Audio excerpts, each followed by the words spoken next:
Olá pessoal, tudo bem? Nessa sequência de vídeos eu vou abordar o tema de segurança da informação. E a ideia dessa sequência que eu vou gravar ao longo das semanas é mostrar um pouco da sistemática, de segurança de informação, passar alguns conceitos básicos, algumas informações importantes, desse universo e dar uma contextualização com os dias atuais. Então eu espero que a gente consiga ajudar os estudantes aí a iniciar nesse mundo muito complexo e com temas muito atuais, né? E nesse primeiro vídeo da série, a ideia aqui é falar um pouco sobre segurança do modo geral, apresentando os principais problemas cotidianos ou alguns desses problemas cotidianos. Bom, eu vou deixar todas as informações que eu colocar aqui, eu vou deixar links de referência para quem precisar checar as informações. E os livros que eu citar também nessa apresentação, eu vou deixar uns links disponíveis todos na descrição. Primeira coisa é entender o que é segurança da informação. E quando a gente trabalha, fala em segurança da informação, a definição que a gente tem é que segurança da informação é a proteção de sistemas de informação contra intrusão e modificação de dados, tanto quando eles vão ser armazenados, quando eles são processados ou quando eles estão em trânsito, né? É autorizar, proteger de quem? De pessoas que não têm acesso a esses dados, que não deveriam ter acesso a esses dados, pessoas não autorizadas. E aí a gente começa a ver, pessoal, esse aqui, por exemplo, é um gráfico de um estudo que foi criado pela Cisco, que foi feito pela Cisco em 2011, e ela estava mostrando que no ano de 2020, o ano está coberto aqui pela minha imagem, a gente já tem uma população mundial aí de 7,6 bilhões de pessoas e 50 bilhões de dispositivos conectados na internet. E o que são dispositivos conectados à internet? Seu computador, seu celular, o computador dos seus familiares. E hoje, atualmente, a gente tem o que a gente chama de internet das coisas, que são os objetos que estão conectados. Quando a gente olha esse gráfico, a primeira coisa que a gente pensa é o número de dispositivos está aumentando de uma maneira expressiva. Em consequência, a gente vai ter um aumento do número de vulnerabilidades. Todo dia surgem dispositivos novos com eventuais vulnerabilidades. E quando tem essas vulnerabilidades, bom, provavelmente terão novos ataques. Mas isso é um assunto que a gente vai tratar em algum outro vídeo, não é no vídeo de hoje. Para entender quem precisa de segurança e a complexidade desse sistema, a gente vai mostrar alguns fatos aqui, a nível de Brasil e a nível internacional, que vai dar uma visão um pouco mais ampla sobre toda a complexidade envolvida no tema de segurança de informação. E aqui logo no primeiro slide eu tenho algumas notícias, que os links, como eu falei, vão ficar aí na descrição do vídeo, onde aponta em 2008 que o Brasil teve um crescimento de 400% no número de roubo de senhas. Aqui já uma notícia de 2014, fala que o Brasil é um dos países com maior número de roubos na internet. E em 2013, São Paulo teve um acréscimo de 327% nos crimes digitais, nas fraudes de cartão de crédito. Pessoal, já nesse slide eu trago para vocês a foto da Carolina Dickmann, e talvez as pessoas um pouco mais novas não conheçam essa atriz, mas é uma atriz que fez uma série de novelas, para a nossa TV, e ela passou em 2014 por sofreu um crime de ter vazamento de suas fotos íntimas publicadas na internet. E por que esse fato é tão importante, levando em consideração que várias pessoas têm a sua intimidade exposta e, bom, não estão aqui nessa lista de fatos interessantes. Mas é que a partir do caso da Carolina Dickmann, devido a toda a repercussão que teve o caso na época, com a mídia e tudo, os nossos políticos começaram a pensar na importância de garantir a privacidade e pensar na linha de crimes digitais a nível de lei. Então, na época, foi criada, que ficou conhecida, se vocês digitarem aí no Google Lei Carolina Dickmann, vocês vão ver que tem a Lei 12.373, que trata crimes digitais. E foi a primeira lei brasileira que trata sobre o tema. Na sequência, temos uma notícia aqui onde a gente mostra que até a Petrobras, com toda a sua potência, com a capacidade financeira de segurança e os dados estratégicos que ali são contidos, sofreu espionagem. Teve documentos que indicam que a NSA andou espionando a nossa Petrobras aqui. Já um pouco mais recente, em 2017, a gente teve um ataque que ficou conhecido mundialmente, que era um ataque de um malware chamado, né, que a gente denomina ransomware, e aí em algum momento eu vou gravar um vídeo só falando sobre malwares, e aí eu vou explicar exatamente o que é um ransomware, que ficou conhecido como WannaCry, que era basicamente um vírus que se propaga, um malware que se propaga pela rede e criptografava os computadores que ele atingia. Esse foi um ataque a nível mundial. A gente teve sistema de transporte público na Inglaterra parando, a telefônica na Espanha foi muito comprometida. No Brasil, a gente teve o Hospital Sírio-Libanês que sofreu com esse ataque, o Fórum Trabalhista de São Paulo também sofreu com esse ataque. Enfim, tivemos vários serviços ao redor do mundo, principalmente Inglaterra, Espanha e alguma coisa aqui no Brasil, que tiveram seus dados sequestrados por por esse malware. Aqui um bem mais recente, né, em 2020 já, no mês de maio, aqui a gente teve um ataque hacker na empresa Energisa, né, que é uma concessionária aí de energia elétrica, e todos os serviços de atendimento online ficaram bloqueados durante 72 horas.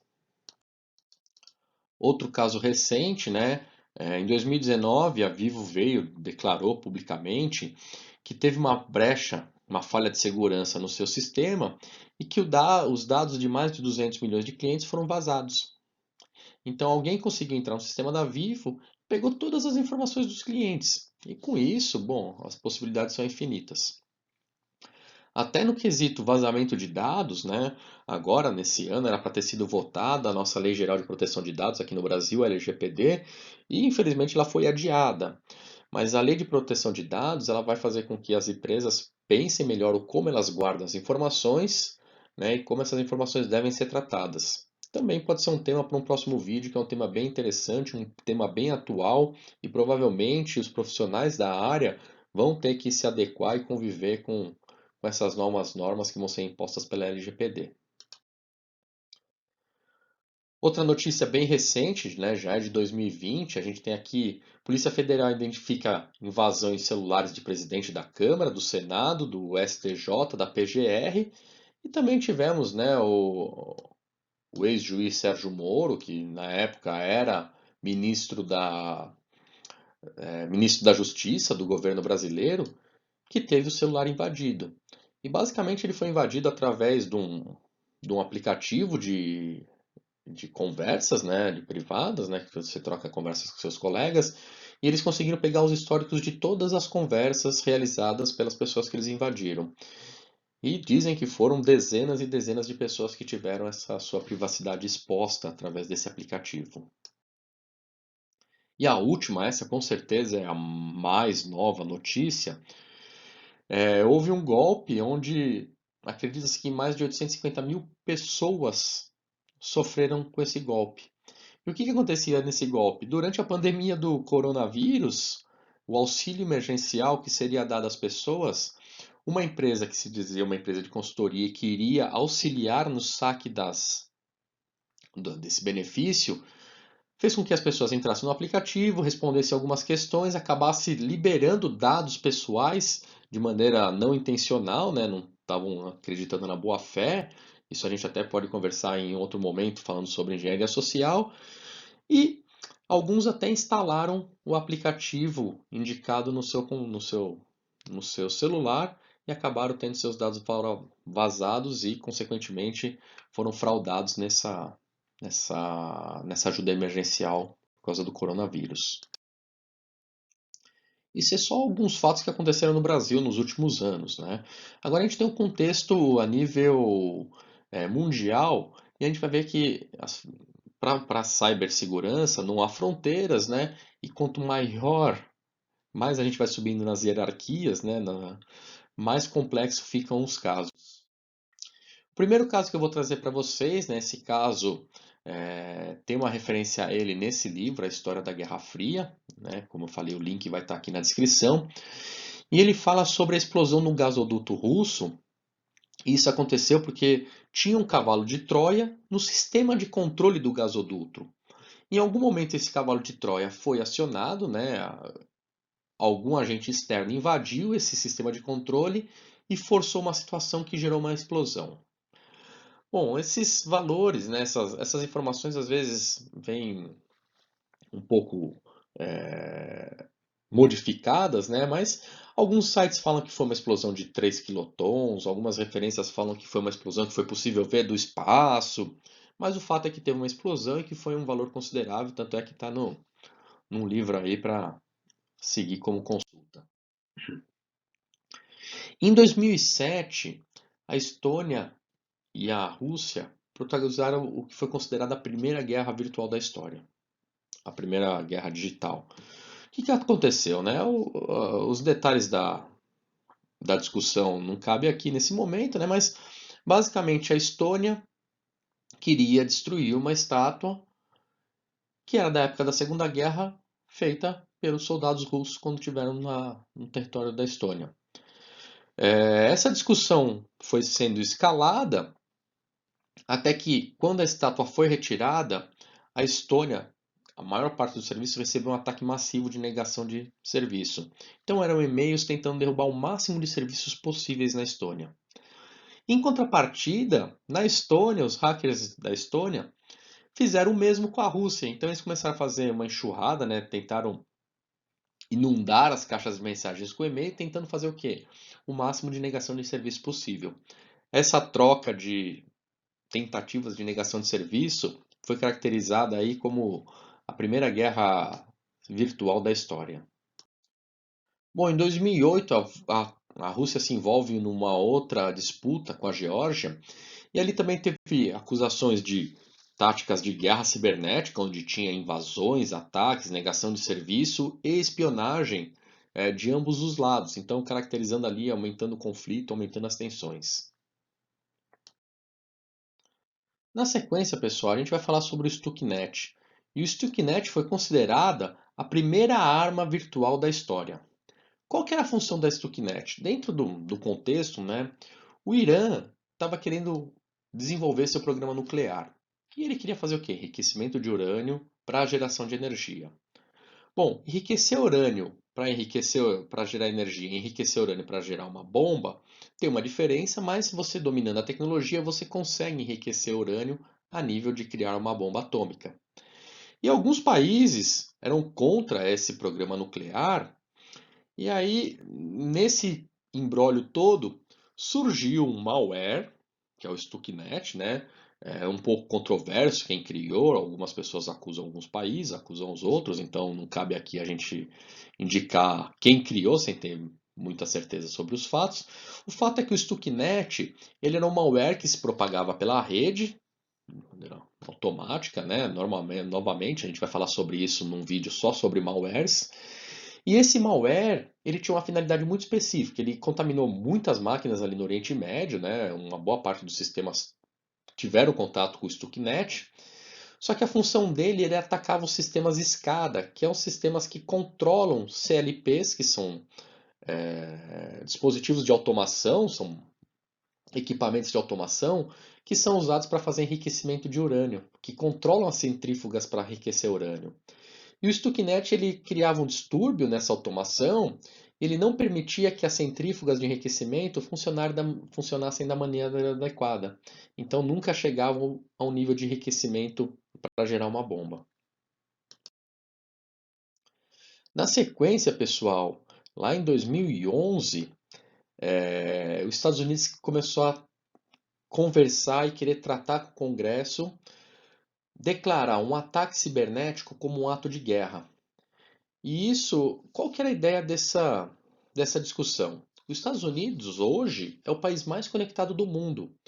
E aí provavelmente você já viu filmes ou histórias que um hacker, né, pode derrubar a energia elétrica de uma cidade.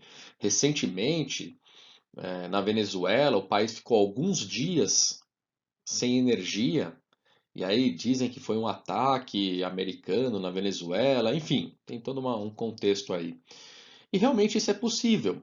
Além das notícias, quem tiver curiosidade, tem um livro que eu gosto muito, pessoal, que chama Cyberstorm, que ele conta uma ficção sobre um possível ataque desse nível na cidade de Nova York. Então eu vou deixar a descrição do livro aqui, quem gosta de ler pode até ser uma boa referência. E qual que era a ideia dos Estados Unidos? Como eles são extremamente vulneráveis a nível de defesa cibernética, porque eles têm muitas empresas, todas conectadas, eles começaram a querer tratar de qual maneira? Olha, ataque cibernético é um ato de guerra. Ou seja, se você me atacar e eu descobrir quem me atacou no cyberespaço, eu posso repelir isso com uma invasão do país ou declarar guerra, bombardear e assim vai. Porque assim eles poderiam fazer valer a força que eles têm, que é a maior armada do mundo, para criar um pouco de intimidação e fazer com que os ataques cibernéticos, quando alguém fosse fazer esse ataque, pensasse melhor no assunto. Temos também o vírus Flame. E o vírus Flame parece, algumas pessoas dizem que foi um resquício ali do nosso Stuxnet, que contaminou ali o Oriente Médio, e ele era um spyware. E basicamente, quando ele infectava uma máquina, ele podia coletar informações do teclado, né? Tinha um keylogger, ele podia coletar informações dos acessos, das telas das pessoas, informações do tráfego de rede, e por aí vai. Na sequência, a gente tem o spyware Turla, né? Que dizem que tem origem russa também, né? Tem grandes indícios de ter uma origem russa. E esse aqui dizem que foi a maior rede de espionagem já criada. Ele também, né, coletava informações sobre as máquinas que ele infectava, keyloggers, cliques, telas, comportamento de rede, tráfego de rede, além de abrir brechas. Ele era um cavalo de Troia que permitia que atacantes inserissem códigos, verificassem códigos, modificassem configurações dos sistemas operacionais e por aí vai. E a quantidade de máquinas infectadas, boa parte, uma grande parte da Europa, Oriente Médio, alguns lugares nos Estados Unidos, sofreram esse ataque desse spyware, né? Então já foi considerado por muitos a maior rede de espionagem já criada na história. E aqui, né, novamente a Rússia, em 2014, a Rússia estava numa disputa com a Ucrânia, e aí teve até a invasão da Crimeia, né? Quem não lembra dos fatos pode retomar aí com o nosso amigo Google, né? E aqui, nesse momento, a Rússia inovou novamente. E foi a primeira vez que se tem notícia, ou pelo menos dentro do meu grande resumo aqui, que um ataque cinético foi coordenado com um ataque cibernético. E o que isso quer dizer? Primeiro, os hackers russos tentaram fazer tudo que era negação de serviço no país, então tentaram derrubar a telecomunicação, a energia, tudo que tinha que fosse possível derrubar para deixar as pessoas sem se comunicar e um pouco perdidos, eles fizeram. E sincronizado com esse ataque cibernético, tropas invadiram o país. Então foi a primeira vez que foi coordenado essa ação das tropas.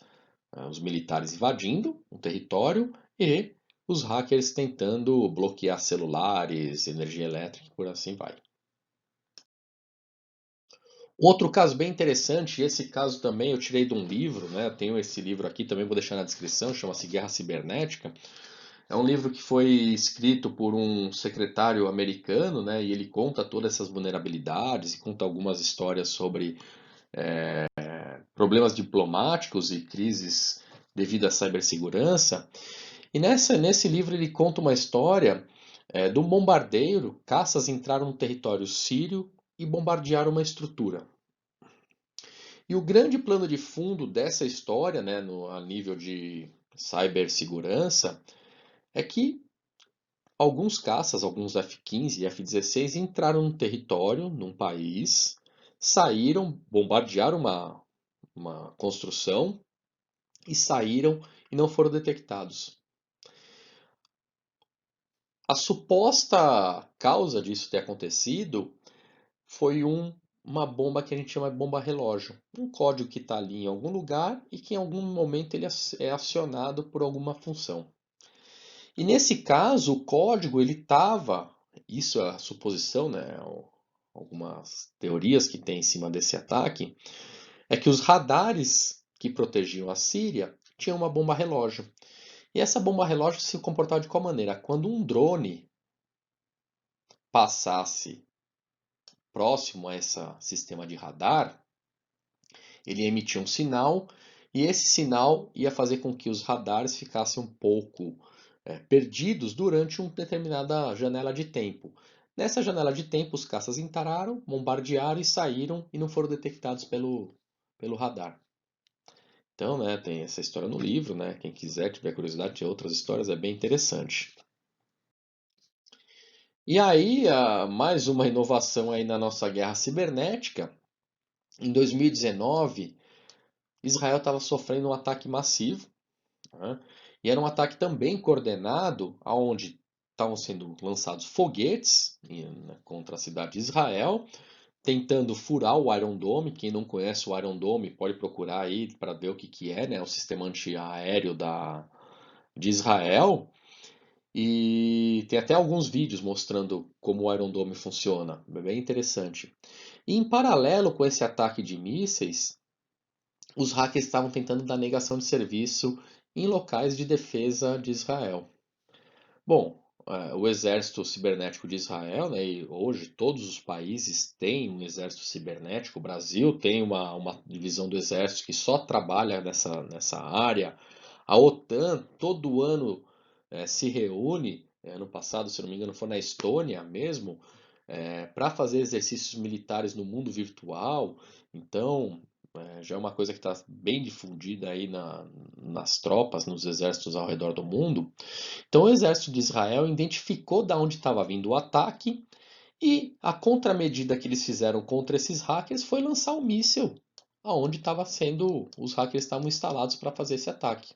Então tem esse vídeo na internet, o míssil teleguiado, fazendo a mira no prédio onde os hackers estavam e a explosão do edifício onde os hackers estavam, o que cessou, logicamente, o ataque ali naquele momento.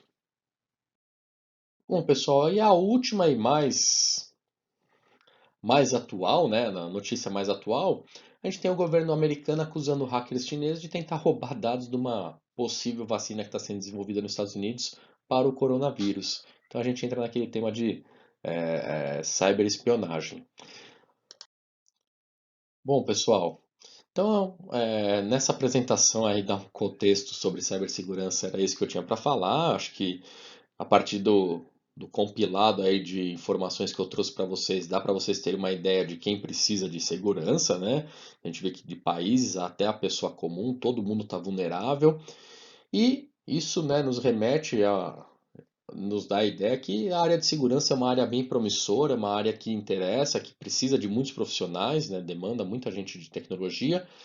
E essa sequência de vídeos não serve só para quem quer estudar segurança da informação para virar um profissional da área, mas serve para qualquer pessoa que, entendendo minimamente os riscos que ela corre na internet e no ciberespaço, ela vai entender que ela precisa de algum tipo de segurança e vai começar a tomar mais providências para garantir a sua integridade, a sua privacidade e por aí vai.